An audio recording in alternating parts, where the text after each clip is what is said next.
لماذا الكلب باسط ذراعيه في القرآن الكريم ولم يتقلب، بينما أهل الكهف تقلبوا يمينا وشمالا؟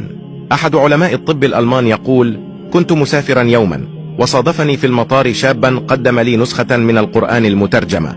شكرته ووضعت النسخة في جيبي على نية إلقائها في سلة المهملات. بعد أن يتوارى الشاب عني حتى لا أحرجه، نسى الطبيب النسخة في جيبه وصعد على الطائرة، وبسبب طول الرحلة والملل الذي يتخللها قال: أخرجت النسخة من جيبي عندما أحسست بوجودها، فتحتها فوقعت عيني على سورة الكهف، فبدأت أقرأ، ثم استوقفتني آيتين وهما: وتحسبهم أيقاظا وهم رقود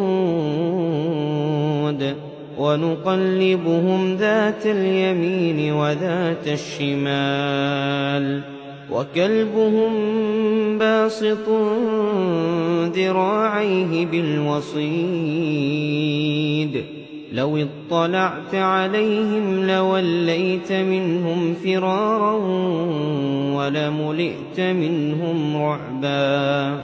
يقول الطبيب أن تقليبهم وهم نائمون مفهوم من أجل أن لا تتقرح أجسامهم إذا بقوا نائمين على وضعية واحدة، ولكن ما فاجأ الطبيب قوله في الآية السابقة: عليها وترى الشمس إذا طلعت تزاور عن كهفهم ذات اليمين، وإذا غربت تقرضهم ذات الشمال، بمعنى أن الشمس تدخل الكهف كل يوم، لكنها لا تأتي على أجسامهم مباشرة.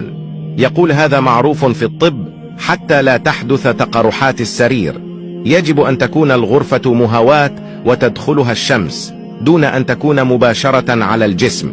ثم عاد الطبيب للتفكير في الآية التالية، حيث يقول بأنه فعلا حتى لا يتقرح الجسم يجب أن يقلب النائم حتى لا يتعفن الجسم وتأكله الأرض. لكن ما أدهش الطبيب أن كلبهم لم يكن يقلب مثلهم، إنما باسط ذراعيه على وضعية واحدة لمدة طويلة جدا، ولم يتقرح جسمه ولم يتعفن. هذا الأمر دفع الطبيب إلى دراسة فسيولوجية الكلاب، وما أدهشه أكثر أنه وجد أن الكلاب تنفرد بوجود غدة تحت جلدها تفرز مادة تمنع تقرح الجلد ما دام في جسد الكلب حياة، لذلك لم يكن كلبهم يتقلب مثلهم. هذا الطبيب أسلم بسبب هذا الأمر الإعجازي.